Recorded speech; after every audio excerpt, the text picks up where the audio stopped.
책 주목, 책을 읽어주는 목사 임상훈입니다. 책 주목에서 10번째로 읽어드릴 책은 완전한 복음입니다.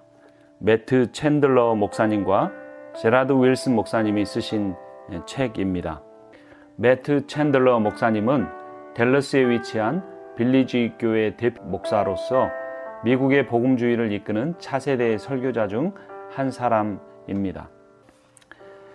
함께 공동 저자인 제라드 윌슨 목사님은 미국 버먼트주에 있는 미들타운 스프링스 공동체 교회의 담임 목사님이십니다. 이 책에 대한 소개를 한번 보도록 하겠습니다. 숭실대학교 성서신학 교수인 김회권 교수님은 이렇게 말합니다. 이 책은 보수적 복음주의 전통의 복음 이해와 하나님 나라 이해를 붙잡으면서도 기독교 복음의 역사 변혁적 위력과 사명을 부각시킨다라고 소개합니다. 독자들은 이 책을 통하여 한 땅에서 바라본 복음의 총체성과 그러나 땅에 매일 수 없는 복음의 신적 영광을 동시에 누릴 수 있다라고 추천하고 있습니다. 삼일교회 담임 목사님이신 송태근 목사님의 추천사입니다. 붕괴음이 들리며 갈라진 틈이 아슬아슬 흔들리는 구조물처럼 한국교회는 전반에 걸쳐 재건축이 필요한 시점이 되었다. 개혁을 위한 첫걸음은 뼈아픈 자기 진단이다. 완전한 복음 이 책은 현대교회를 위한 리트머스 시험지의 역할을 한다. 저자 챈들러 목사님은 현대 기독교가 이신론이라는 치명적인 바이러스에 감염되어 성경의 복음을 심리학과 도덕주의로 대체하였다는 충격적인 진단을 내놓는다. 목차를 보도록 하겠습니다. 총 3부로 나눠져 있는데요. 1부 땅에서 바라본 복음, 1장 하나님, 2장 인간, 3장 그리스도. 2부는 하늘에서 바라본 복음입니다. 5장 창조, 6장 타락, 7장 화목, 8장 완성. 마지막 3부는 의미와 적용인데요. 9장 땅의 메인 복음, 10장 하늘의 메인 복음, 11장 도덕주의와 십자가입니다. 저도 많은 책을 읽었지만 참 이 완전한 복음이라는 책은 책의 제목처럼 복음을 총체적이고 전체적으로 잘 조명해 줍니다. 여러분 이 책만 여러 번 읽으셔서 내용을 숙지하셔도 신앙생활과 또 교회와 교회에 나갈 비전과 또 기독교 역사가 추구한 복음이 무엇인지를 바로 알 수 있게 될 것입니다. 도덕주의적, 심리치료적 이신론의 배후에는 우리가 우리의 행위로 하나님의 은혜를 얻을 수 있고 또한 우리 자신을 하나님 앞에서 의롭게 할 수 있다는 생각이 깔려 있다. 이러한 생각은 종교적일 뿐 아니라 그 내용이 기독교적이기까지 하지만 이것의 궁극적인 목적은 자기 실현과 자기 성취이다. 이신론의 화제는 예수님, 선행, 죄 안 짓기, 특별히 자신에 대한 긍정적 생각 갖기 등을 포함한다. 물론 이 모든 것에서 하나님은 중요한 요소이지만 거기에 복음이 없다. 내가 발견한 바에 의하면 20, 30대 젊은이 중 상당수가 복음을 막연히 추정하고 있었다. 누구도 이들에게 복음을 핵심적인 것으로 가르치거나 선포하지 않았다. 그들의 복음은 완전하지 않았다. 바로 이 내용이 챈들러 목사님이 완전한 복음이라는 책을 쓰신 동기가 됩니다. 먼저 전해야 할 것은 복음으로 돌아가야 한다는 사실이다. 성경에는 복음을 설명하는 두 가지 틀이 있다. 땅과 하늘이다. 우린 우리 자신과 주변 사람들의 삶 속에서 십자가의 결과, 즉 죽은 영혼이 복음에 사로잡혀 부활하게 되는 것을 분명하게 볼 수 있다. 예수님과 제자들이 각 사람에게 회개한 믿음을 촉구했을 때 바로 이러한 방식이 복음으로 확장된 것이다. 하늘에서 바라본 복음이 있다. 어떻게 인간의 구원을 우주적 회복과 연관시킬 수 있는지 볼 수 있다. 이 책의 전체적인 조망, 땅에서 바라본 복음과 하늘에서 바라본 복음에 대해서 이야기합니다. 각각 1부와 2부에서 소개될 것입니다. 먼저 1부 땅에서 바라본 복음 1장 하나님, 우리는 십자가를 논하기에 앞서 하나님이 어떤 분이신지를 알아야 한다. 갈보리의 배후에는 하늘 보좌가 존재한다. 하나님의 영광에 깊이 들어가면 들어갈수록 십자가 위에서 그리스도가 행하신 놀라운 일 안에 더욱 깊게 머물게 된다. 아브라함 카이퍼가 말한 것처럼 인간 존재의 전 영역 중에 만물의 주권자이신 그리스도가 내 것이라 주장하지 않으시는 곳은 단 한 뼘도 없다.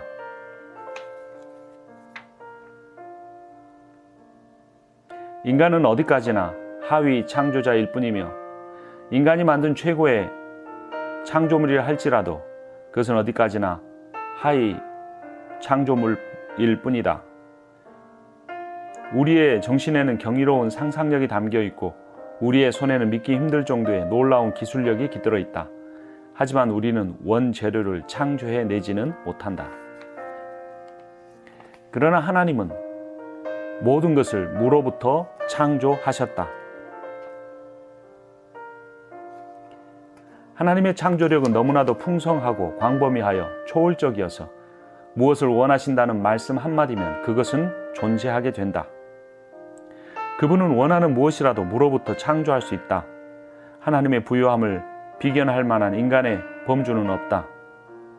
빌 게이츠는 기초 생활 수급자로 분류되고 록펠러는 거지에 가까우며 중동의 섬을 소유하고 있는 왕자는 불황자에 불과하다.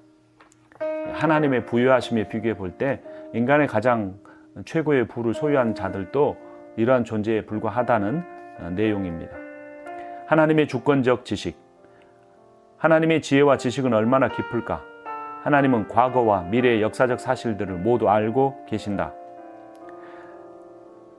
하나님은 그 모든 것의 주인이시며 인간의 모든 지식보다 뛰어나시기에 가장 총명한 지성인이라고 할지라도 하나님 앞에서는 상대적으로 뇌의 손상을 입은 사람처럼 보인다. 하나님은 거시적인 수준에서 모든 것을 아신다. 하나님은 미시적인 수준에서도 모든 것을 알고 계신다. 하나님은 온 우주와 은하의 모든 것을 아실 뿐만 아니라 원자와 분자의 구조와 위치, 기능까지 다 아신다. 하나님은 모든 것을 붙드시고 모든 것을 보시고 모든 것을 아시는데 그 모든 것의 실체는 하나님이 원하시는 상태 그대로의 모습이다. 하나님께서 우주와 우주 안에 존재하는 모든 것을 창조하셨는데 그 이유가 하나님이 인간과 교제하고 싶었기 때문이라는 이야기를 들어왔다. 비슷한 설명을 당신도 들어본 적이 있지 않은가? 참 듣기에 좋은 말이다. 그러나 정말 하나님이 외로움을 느끼셨을까? 하나님은 삼위일체 안에서 홀로 하나이신 거룩하시고 영광스러우시고 놀라우신 하나님이시다. 우리는 하나님의 감정적 경험에 결핍된 부분을 채워줄 연결고리로 창조되지 않았다. 그렇게 생각하는 것은 우주라는 퍼즐에서 가장 중요한 조각이 바로 우리라는 오해를 불러일으킨다. 그러니까 하나님께서는 자존자이시기 때문에 자기 충족성을 갖고 있으시기 때문에 인간이 없어도 충만하시다라는 의미입니다. 그렇다고 해서 그것이 결코 인간이 존귀하지 않는 존재라는 의미는 아닌 것입니다.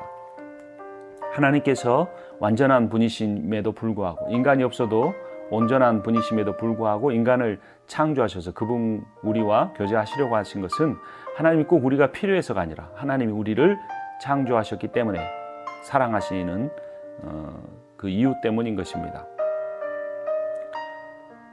이 세상이 우주라는 공간 속에서 회전하고 움직이면서 존재하는 것은 당신과 내가 구원을 받거나 못 받게 하기 위함이 아니라 하나님이 무한한 완전하심 속에서 영광을 받으시기 위함이다.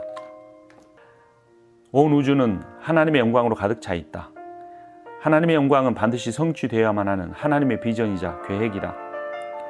물이 바다를 덮음같이 여호와의 영광을 인정하는 것이 세상에 가득할 것이다. 예배의 뿌리. 존 파이퍼 목사는 말했다. 예배의 목적은 하나님의 백성이 하나님의 영광을 끊임없이 계속적으로 더 많이 기뻐하는 것이다. 웨스트민스터 신앙 고백도 이를 동의한다. 사람의 제일 되는 목적은 하나님을 영화롭게 하는 것이다. 하나님을 영원토록 즐거워하는 것이다. 이 즐거워함이 바로 예배이다. 예배는 우리가 어떤 대상에 궁극적 가치를 부여하는 것이다. 이 궁극적 가치가 온 우주에서 오로지 한 분이시며 참되신 삼위일체 하나님이 아닌 다른 사람이나 다른 무엇에 부여된다면 그것이 바로 우상 숭배이다. 기독교 예배의 뿌리는 모든 것을 통해서 최고봉이신 하나님의 영광을 인정하고 그것에 복종하고 그것을 즐거워하는 것이다. 예배는 하나님의 영광에 사로잡혀 열정을 느끼는 사람들이 살아가는 방식이다. 예배 시간만 아니라 식사, 성, 결혼, 자녀, 직장, 예술, 문학 이 모든 것들이 하나님께 예배하는 자들에게 하나님께 영광 돌릴 수 있는 도구가 된다. 우리는 예배하는 사람들이다. 예배는 사람에게 내재된 갈망이자 본능, 충동으로 하나님 자신이 우리를 그렇게 창조하셨다. 그래서 예배는 하나님이 주신 선물이다. 하나님 자체가 아니라 그분이 주시는 유익 때문에 하나님을 원하는 것은 여전히 우상 숭배이다. 우리 교회의 성도들에게 참된 깊이나 본질이 얼마나 있는가 살펴보아라. 교회 건물 크기, 교회의 재정, 교회 성도의 수를 측정하고 계산할 수 있으면 그것으로 교회의 가치를 알 수 있다고 생각해서는 안 된다.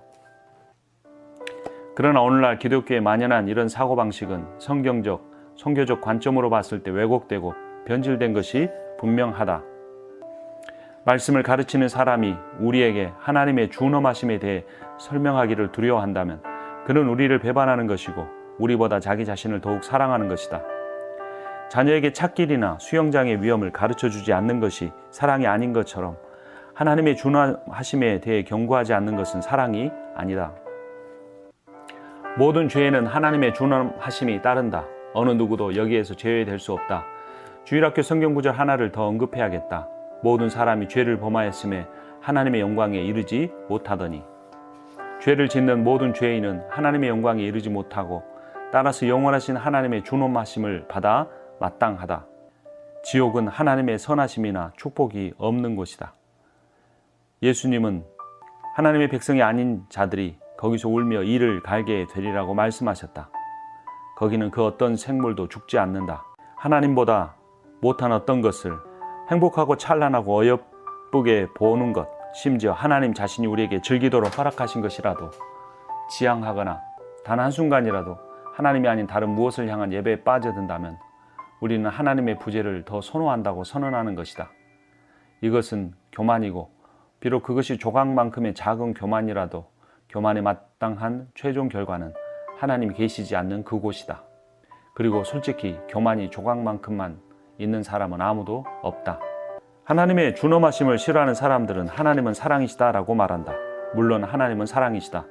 그러나 그 말씀이 기록된 똑같은 성경이 그분의 사랑을 거절하는 자들에게 영원한 형벌을 선언한다. 그래서 존 파이퍼는 지옥의 끔찍함은 하나님의 영광의 무한한 가치의 반향이라고도 말했다. 우리에게 있는 모든 것, 우리의 존재 전부, 우리의 소유 전부가 하나님으로부터 하나님을 통해 하나님의 영광을 위해 왔다는 사실을 상기해야 한다. 우리가 이 모든 것의 주인인 것처럼 마치 모든 것이 우리 자신으로부터 우리 자신의 영광을 위해 주어진 것처럼 행동할 때 우리는 하나님의 이름을 업신여기는 것이다. 지옥에 대한 지식과 믿음은 중요하지만 예배자들을 만들어내지는 못한다. 그러나 그럴 수 있다는 착각은 지옥의 교리가 하나님의 이름으로 수많은 사람들에 의해 오남용되어진 역사적인 방식이었다. 어떤 사람에게 겁을 주어 천국으로 이끌 수 있을까? 천국은 지옥을 두려워하는 사람들을 위한 것이 아니라 하나님을 사랑하는 사람들을 위한 곳이다. 우리는 사람들에게 겁을 주어 교회로 오게 하거나 선한 사람이 되도록 노력을 하게 하거나 헌금을 하게 할 수는 있다. 심지어 결혼이나 특정한 일을 위해 기도를 하게 할 수도 있지만 하나님을 사랑하게 할 수는 없다. 불가능한 일이다. 겁을 줘서 선한 도덕적 행위를 하게 할 수 있다. 하지만 그것은 구원이 아니며 기독교적이지도 않다. 사람들이 겁을 먹어 기독교적 외관을 갖추었더라도 하나님에 대한 사랑 때문에 하나님을 경외하는 것이 아니기에 참된 예배자가 될 수 없다. 그들은 지옥을 혐오하는 만큼이나 하나님께도 매력을 느끼지 못할 것이다.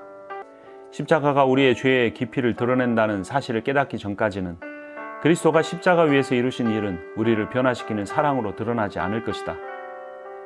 죄가 쓰지 않다면 그리스도가 달콤하지 않다. 3장 그리스도. 지금까지 우리는 성경이 하나님을 주권적이고 영광스러운 분으로 묘사한다는 사실과 그분의 주권적인 계획이 자신의 영광의 최우선성을 보이는 데 있다는 사실을 이야기했다. 성경은 또한 우리가 죄 가운데에서 하나님의 영광에 이르지 못한다고 말해준다. 우리의 죄는 하나님이 아닌 다른 물건이나 사람을 예배하려는 우리의 성향과 노력으로 드러난다.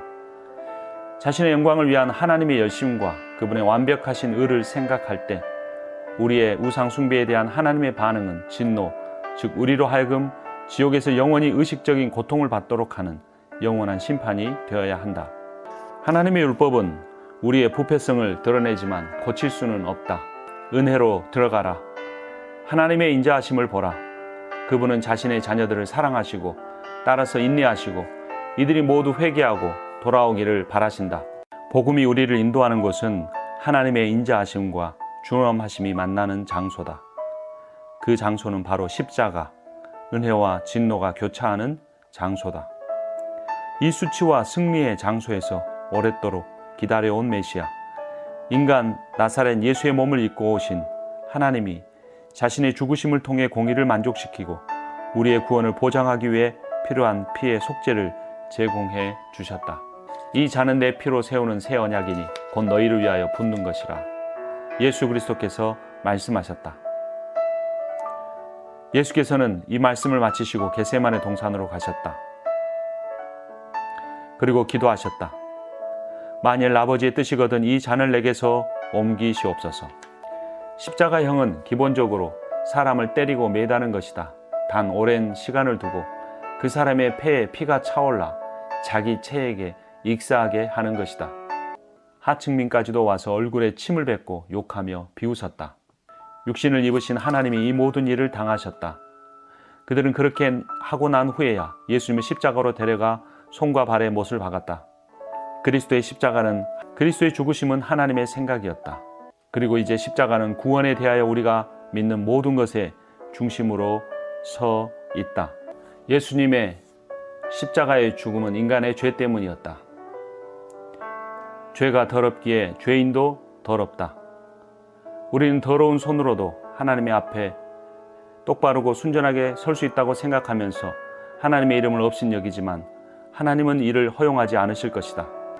하나님의 핵심적인 의도는 다음과 같다. 피가 없이는 누구도 내게 나아올 수 없다. 누군가는 내 이름을 업신여긴 인류의 죄값을 치러야 할 것이다.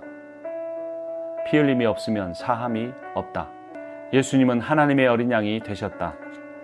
하나님의 진노의 칼이 그 아들을 찔렀고 피 흘리는 아들은 인류를 향한 하나님의 진노를 품었다.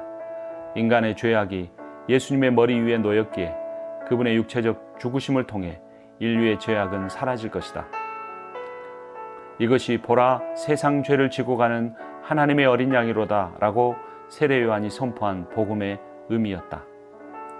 예수님은 인간과 하나님 사이에 있는 구렁텅이를 자신의 살과 피로 메워 주셨다. 이에 대해 우리는 무엇을 해야 할까? 4장 반응. 예수님은 말씀하셨다. 나와 함께 아니하는 자는 나를 반대하는 자요, 나와 함께 모으지 아니하는 자는 해치는 자니라. 그리스도가 이루신 일에 대하여 중립적인 사람이 있다면 그것은 사실을 제대로 이해하지 못했기 때문이다. 우리 각자는 태어날 때부터 생명과 죽음 사이에 벼랑에 서 있다. 잉태의 순간부터 우리는 죄로 얼룩져 있기 때문에 걸음을 걷기도 전에 지옥불을 향해 곤두박질 치는 것이다. 예수님의 몸은 그 길을 가로질러 놓여 있다. 우리는 그분을 못 본 척 할 수 없다. 지옥으로 돌진하고자 한다면 우리는 반드시 예수님을 밟고 넘어가야 한다. 어느 누구도 취미로 교회를 다닐 수는 없다. 그런 상태는 불완전한 믿음이 아니라 완악함이다. 종교적이고 도덕적이어서 교회 출석은 잘하지만 하나님을 찾고 따를 의도가 전혀 없는 그리스도인들은 철저한 헌신과 방종의 죄 사이에서 중용의 도를 발견한 것이 아니라 파멸을 선택한 것이다. 자신의 삶을 하나님께 온전히 드리고 그리스도 안에서 하나님을 좇을 의도가 전혀 없다면 오늘날 기독교 신앙으로 통하는 도덕주의는 파멸을 불러오는 취미일 뿐이다. 중간지대에 있는 사람은 없다. 예수 그리스도를 소개받아 기독교 문화의 목까지 몸을 담근 채 헤엄을 치는 많은 사람들이 있다. 이들은 예수님의 전부를 바라지 않아도 될 만큼만 예수님을 소유한다. 이러한 경우 이들은 종교적 행위에 순응한 것이지 하나님의 성령으로 변화된 것은 아니다. 많은 사람이 객관적인 영적 진리를 알고 있으면서도 결국 그 진리로 인한 참된 변화를 삶으로 나타내지 못하는 이유가 여기에 있다. 이들은 듣고 있지만 듣고 있지 않다. 만일 진지한 마음이 아니라면, 참여하고자 하는 마음이 없다면, 정말 그렇게 살고 싶은 마음이 아니라면, 소속되고 싶지 않다면 우리는 참된 복음과 관련이 없는 사람들이다. 이사야서가 드러내는 복음은 다음과 같다. 나는 남은 자들을 모을 것이다. 참된 신자들을 모을 것이다. 남은 모든 자들이 나를 진실로 사랑하고 신뢰하고 좇을 때까지 나는 이것을 반복할 것이다.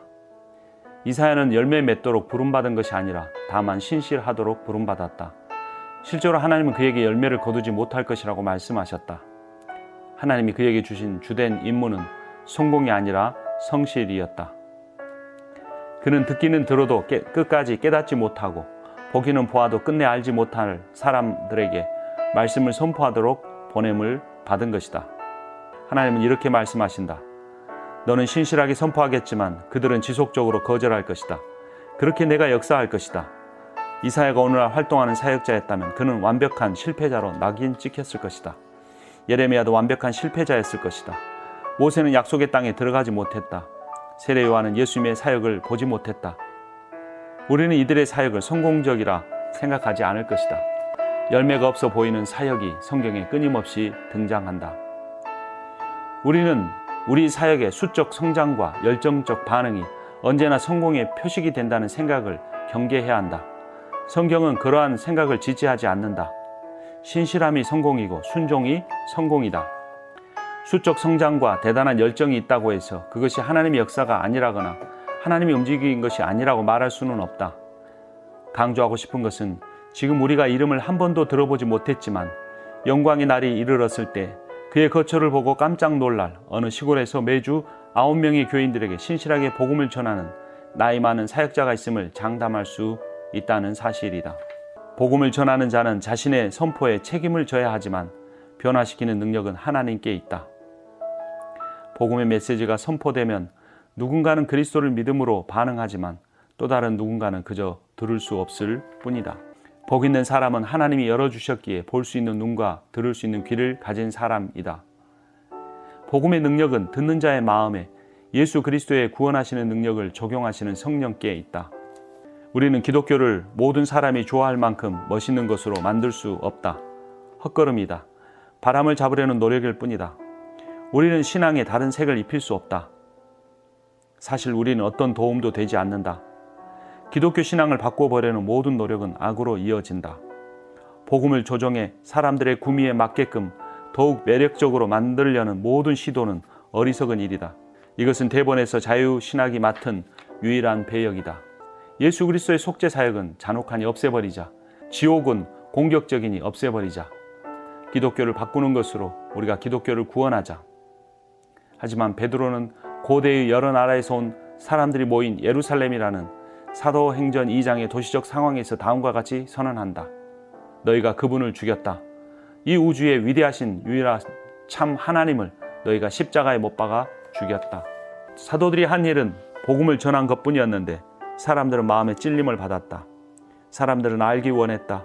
이 소식에 우리가 어떻게 반응을 해야 하지? 베드로가 대답한다. 회개하고 세례를 받으라. 무엇이 그들을 구원했는가? 그들의 믿음이다. 어떤 행동이 구원을 가져다 준 것이 아니다. 그들은 가난한 자들을 먹이지 않았다. 베드로의 설교를 들은 후에 매주 교회에 가지도 않았고 설교를 듣지도 않았다. 결국 그들이 한 일은 하나님은 위대하시고 당신은 죄를 지었지만 그리스도 안에서 하나님과 화목할 수 있다는 소식, 복음을 들은 것뿐이었다. 그것이 마음에 찔려 구원받는 믿음으로 반응한 것이다. 사도행전 2장에서 목격할 수 있는 복음은 그 전에 이루어진 선포의 아름다운 결과다. 그들은 왜 함께 공동체를 이루어 살기 시작했는가? 복음이 이들을 한 백성으로 만들었기 때문이다. 이들은 왜 자신의 소유를 나누기 시작했는가? 복음이 이들을 하나로 만들었기 때문이다. 이들은 왜 선교했는가? 복음이 이들을 하나님의 백성으로 만들었기 때문이다. 이들은 왜 기적과 표적을 보았는가? 복음이 이들을 그렇게 만들었기 때문이다. 이 모든 것은 복음의 외면적 결과일 뿐이다. 만일 우리가 복음의 메시지 위에 교회의 행위를 더한다면 그것은 복음을 높이는 것이 아니다. 복음은 우리가 없이도 훌륭하다. 복음은 우리가 필요하지 않다. 뿐만 아니라 행위를 내세우는 것은 그리스도를 전하는 것이 아니라 교회를 전하는 것이다.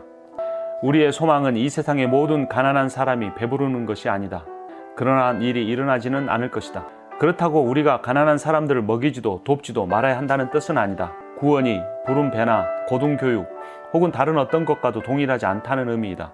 지옥에서 영혼을 맞이하기 전에 이 세상에서 삶을 편안하게 만들어주는 것은 무의미한 일이다. 우리가 전해야 하는 것은 복음이다. 복음은 먼저 우리가 어떤 상태에 있는지를 드러내준다. 에베소서 2장이다. 우리는 죽었고 세상 풍조를 따랐고 마귀를 숭배했고 육체의 욕심을 따라 지냈고 진노의 자녀들이다. 그러나 좋은 소식은 예수 그리스도의 복음을 통해 하나님이 일으키시고 구원하시고 몸값을 지불하시며 새롭게 하시고 화목하게 하신다는 것이다. 하나님이 죄인을 구원하신다. 모든 죄인을 구원하시는가? 그렇지는 않지만 구원하신다.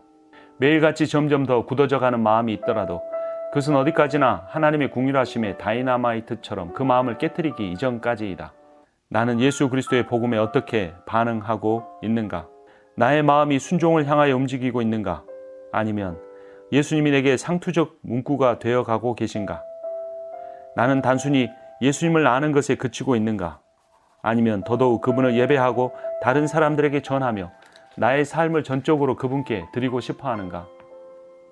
우리는 이런 질문들을 숙고해야 한다. 모든 사람이 복음에 반응하기 때문이다. 또 우리는 우리 자신이 믿음 안에 있는지 시험해야 한다. 구원이 믿음을 통해 오기 때문이다. 믿음은 복음에 대한 유일한 구원의 반응이다. 2부 하늘에서 바라본 복음 5장 창조. 성경은 분명히 태초에는 아무것도 존재하지 않았으며 지금 우리가 가진 모든 것은 하나님에 의해 창조되었다고 선언한다. 하나님을 벗어나 존재하는 모든 것은 하나님에 의해 존재하게 된 것이다. 솔직히 말해 과학에 관한 한 나는 불가지론자이다. 과학자들은 자신의 생각을 너무 자주 바꾼다. 과학자들의 이론은 그들이 말하는 동물들보다 더 빨리 진화한다. 어떤 음식과 음료가 건강에 해로운지에 대한 연구가 계속 뒤집혀 왔다는 사실을 여러분도 잘 알고 있을 것이다. 어떤 사람은 카페인이 심장에 나쁘다고 하고 어떤 사람은 좋다고 한다.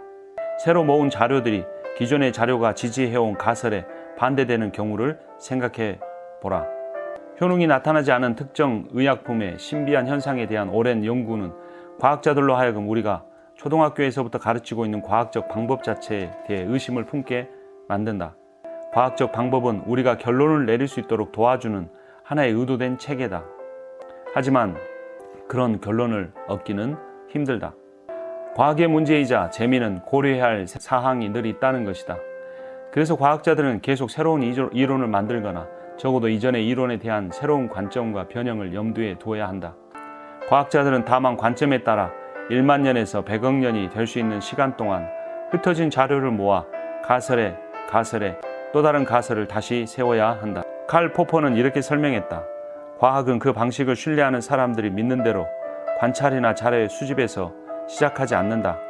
우리가 자료를 모으려고 하기 전에 어떤 종류의 자료에 대한 관심이 먼저 생긴다. 언제나 문제는 먼저 나타난다. 포퍼가 의미하는 바는 자료가 먼저 진드기처럼 공중에 아무렇게나 날아다니는데 과학자들이 아무런 의도나 사심 없이 그러한 자료들을 모아서 이해하고 애쓰는 것이 아니라는 것이다. 과학자들은 이미 마음속에 어떤 생각이나 해결하고 싶은 문제, 세우고 싶은 이론을 가지고 있는 상태에서 특정 목적을 위해 자료를 모으기 시작한다. 기본적으로 과학은 끊임없는 주장과 수정의 상태다. 그 상태를 염두에 두면 신뢰에 대한 과학의 요구는 하나님의 요구만큼이나 믿음을 필요로 하는 것이다. 과학은 늘 변한다. 하지만 우리 하나님은 회전하는 그림자도 없으신 분이시다. 그분의 영원한 선포는 경험적 관찰이라는 떠내려가는 모래보다 견고하다. 이것은 성경이 과학을 제거한다기보다는 포함한다는 의미이다. 6장 타락. 세상은 하나님의 영광을 위해 만들어졌다. 그러나 하나님의 영광은 그분의 형상을 닮아 창조 세계를 다스리고 물질 세계의 면류관이 되도록 지어진 남자와 여자를 통해 나타난다. 그 인간이 하나님에 대한 인간의 반역이 모든 것의 자연적 질서를 망쳐 놓았다. 완전한 복음은 하나님의 형상을 닮은 사람의 회복뿐 아니라 하나님의 영광의 무대, 곧 전 우주의 회복으로 명확하게 드러난다. 아담과 하와가 누렸던 평화로운 다스림의 권세가 무너졌다. 아담과 창조 세계 사이의 깨어짐은 하나님과 아담 사이의 깨어짐을 반영한다. 이전에는 땅이 놀랍도록 복종했지만 이제는 억지로 소산을 냈다. 아담은 원래 불멸하는 육신을 얻었지만 이제는 죄가 육적 수명을 제한한다. 아담은 하나님의 축복을 거절하고 자신의 근원인 흙에 소망을 두기로 선택했기 때문이다. 죄가 모든 것을 망가뜨렸다. 성공이라는 우상을 만드는 것은 세상이 아니다. 성공을 간절히 원하는 것은 우리다. 사람들은 성공에 열광하다. 저는 성공하고 싶지 않아요 라고 말하는 사람을 한 번도 만나본 적이 없다. 교회들마저 성공의 테두리를 벗어나는 것은 비정상적이고 축복이 아니라는 메시지, 참된 승리는 세속적, 실질적, 물질적 성공과 어느 정도 동일하다는 메시지를 전하고 있다. 잠언은 일종의 성공을 향한 길잡이로서 돈에서 관계, 인격까지 모든 문제를 다룬다. 시편에는 승리의 노래가 상당수 기록되어 있다. 아가서는 부부간 성관계의 기쁨에 대한 책이다. 이것은 달콤한 성공이다. 그런데 욥기는 매우 개인적인 방법으로 고통의 깊이를 보여주며 하나님의 영광의 깊이를 선언한다. 현미경을 통해 깨어짐과 구원을 보여준다. 반면 전도서는 창세기 1장과 마찬가지로 망원경적 관점을 제공한다. 전도서를 쓴 솔로몬은 학식이나 부, 능력 모든 면에서 우리를 뛰어넘는 사람이었다. 그는 전도서 12장을 통틀어 의미 없음을 의미하는 히브리어 헤벨을 38번이나 사용했다. 솔로몬이 인생에 축적된 모든 경험이 무의미하다고 말한 이유는 결국 우리는 죽고 이 세상은 변하지 않기 때문이다. 기본적으로 솔로몬이 잠언에서 말하는 바는 새로운 것이 없다는 사실이다. 우리가 새롭다고 생각하는 무엇도 우리를 깨어짐에서 벗어나게 하지 못한다. 이것은 모두 무의미하다. 직업을 바꾸고 월급이 올라가고 새로운 전자제품을 구입하고 새로운 배우자를 맞이해도 당신의 내면의 상황은 더 나아질 수 없다. 이것이 솔로몬이 한탄하는 바이다. 어떤 사람은 말한다. 아닙니다. 저는 우리가 알고 있는 세상을 변화시킬 겁니다. 여러 세대가 저를 기억하게 될 것입니다.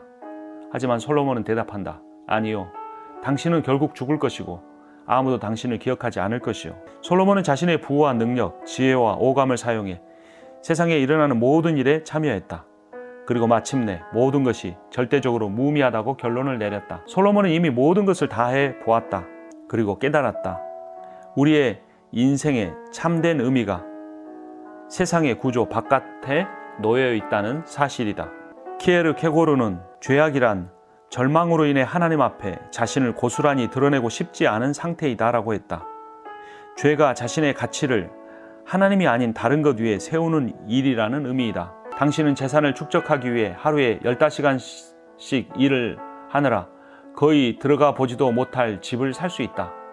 하지만 결국 당신은 광대처럼 화장을 하고 관 속에 놓여 땅에 묻히게 될 것이다. 심하게 말하고 있는 것이 아니다. 다만 정직하게 말하는 것이다. 헛되고 헛되니 모든 것이 헛될 뿐이다. 인간은 첫 창조 때 하나님이 아담과 하와에게 지어주신 에덴 동산을 그리워하도록 만들어졌다.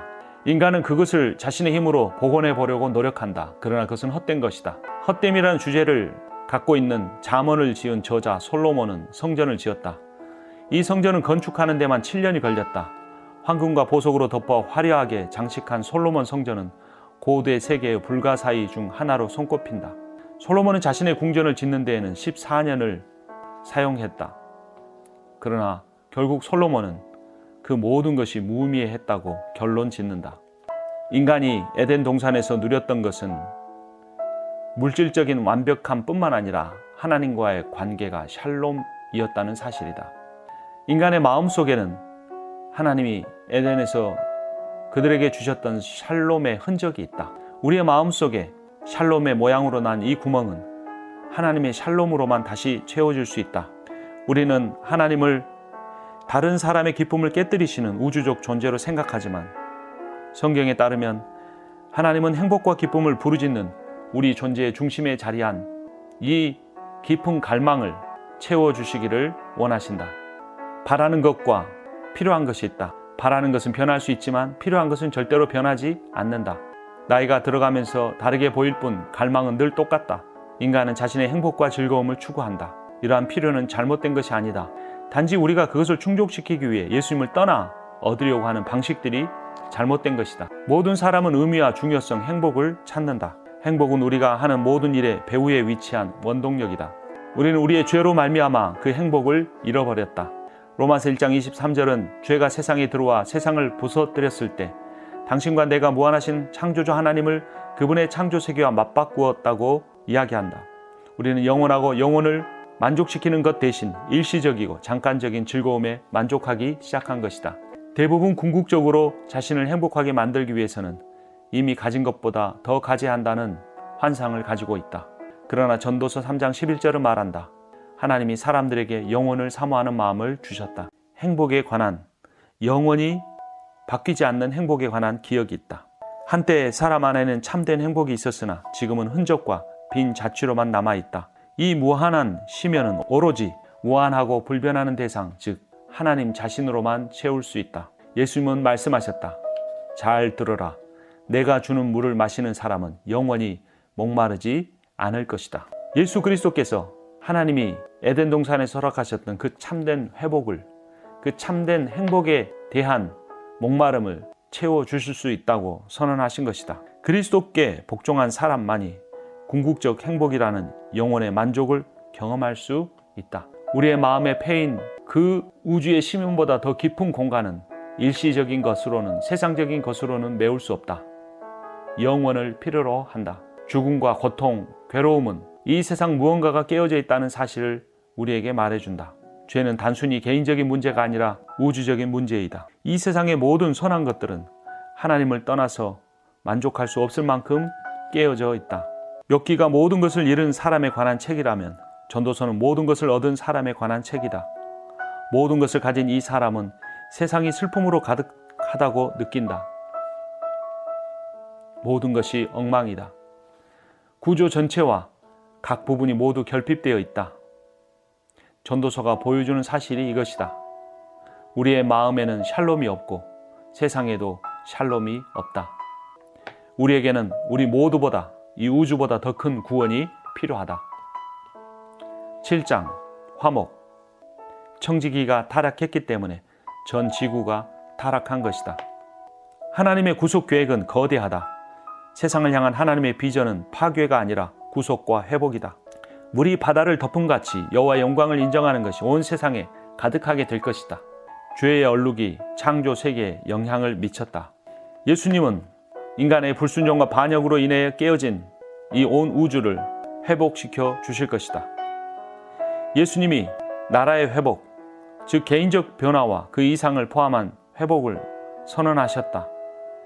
예수님은 복음이 모든 나라의 정치적, 종교적, 문화적, 역사적 갈망의 성취임을 선언하셨다.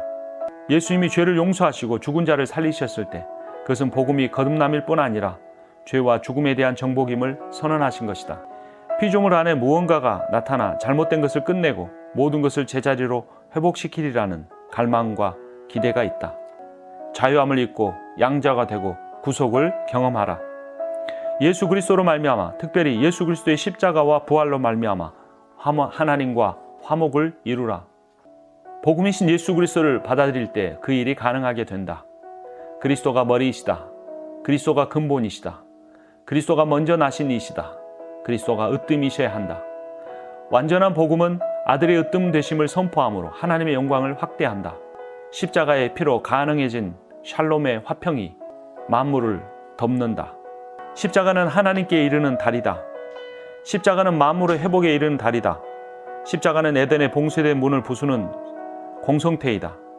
십자가는 더 나은 에덴 놀라운 새 언약의 나라로 들어가는 열쇠다. 십자가는 모든 창조를 회복하기 위한 하나님의 계획의 핵심이다. 우리 각자는 개인적으로 구원을 받지만 개인의 삶을 위해 구원받는 것은 아니다. 우리는 만물을 회복하시는 하나님의 계획의 일부로서 하나님의 회복시키시는 복음과 그리스도의 몸을 선교적으로 증언하도록 부름받았다. 우리는 그리스도의 몸의 지체가 되었다. 온 세계에 형제 자매를 두었다. 우리는 보편교회로 부름받았을 뿐만 아니라 지역교회로도 부름을 받았다. 우리는 서로를 떠났을 때보다 함께 있을 때 더욱 성숙해가고 더한 생명을 경험하고 더 나은 기쁨을 알아갈 것이다. 우리에게 주어진 은사는 단순히 개인의 목적을 위한 것이 아니라 그리스도의 몸으로 성숙하게 자라가도록 하기 위한 것이다. 공동체를 위해 주어진 것이다.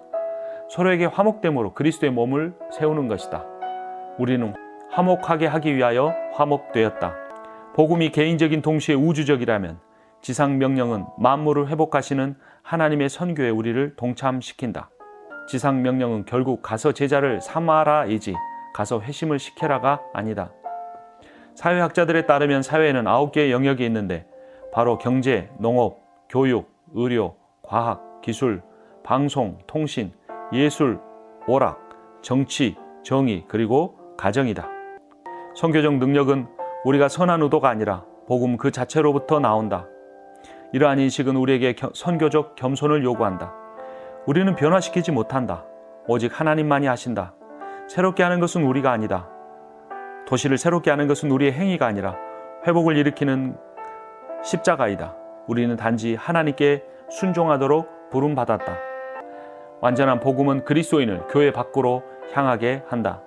그리스도의 교회와 복음에 사로잡힌 우리 삶의 필수적인 단 하나의 자세는 선교적 자세이다. 우리의 문화나 도시, 마을, 환경을 기독교 문화의 작은 요새로 만드는 것이 아니다. 하나님이 우리를 본향으로 부르시거나 혹은 하늘 문을 여시고 한순간에 만물을 새롭게 하실 때까지 참여하고 또 참여하는 것이다. 그가 오실 때까지 우리는 같은 목적을 가지고 일해야 한다. 잠을 자다가 그분을 맞이하지 않도록 하자.